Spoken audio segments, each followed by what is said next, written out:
Hi friends, உங்கள் வீட்டு பிள்ளைங்க மீனே சாப்பிட மாட்டாங்களா? இந்த மாதிரி ட்ரை பண்ணி பாருங்கள். அவங்க திரும்ப திரும்ப கேட்டு சாப்பிடுவாங்க. அதுக்கு மீன் எடுத்துக்கோங்க. மஞ்சள் தூள், உப்பு சேர்த்து நல்லா அவிச்சிட்டு மீனோட சதையை மட்டும் முள்ளில்லாமல் எடுத்துக்கோங்க. தேங்காய், 3 பல் பூண்டு, ஜீரகம், மஞ்சள் தூள், மிளகாய் தூள் எல்லாம் கொரகொரப்பாக அரைச்சிக்கோங்க, தண்ணி விடாமல். இப்போ ஒரு கடாய் வச்சுக்கலாம். கடாயில் உளுந்தம்பருப்பு சேர்த்துக்கலாம். உளுந்தம்பருப்பு சேர்த்துட்டு கருவேப்பிலை சேர்த்துக்கோங்க. இப்போ நான் ஒரு 3 பெரிய வெங்காயம் கட் பண்ணி வச்சுருக்கிறேன், அதையும் சேர்த்துக்கோங்க. 2 பச்சை மிளகாய் கட் பண்ணி வச்சுருக்கிறேன், அதையும் சேர்த்துக்கோங்க. தேவையான உப்பு சேர்த்து நல்லா வதக்கிக்கோங்க.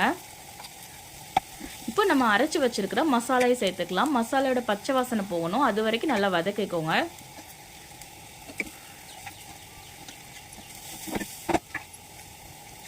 இந்த மாதிரி செஞ்சு கொடுங்க ஃப்ரெண்ட்ஸ், அவங்க ரொம்ப விரும்பி சாப்பிடுவாங்க. இப்போ நம்ம உதிர்த்து வச்சுருக்கிற மீனை சேர்த்துக்கலாம். முள் இல்லாமல் பார்த்து எடுத்துக்கோங்க மீனை. மீன் சேர்த்து நல்லா கிண்டி விடுங்க. இப்போ நம்ம ஃபைனலாக கருவேப்பிலை தூவி இறக்கிக்கலாம் ஃப்ரெண்ட்ஸ். ரொம்ப டேஸ்டான மீன் புட்டு தயார். நீங்களும் ட்ரை பண்ணி பார்த்துட்டு எப்படி இருந்துன்னு கமெண்ட் பண்ணுங்க.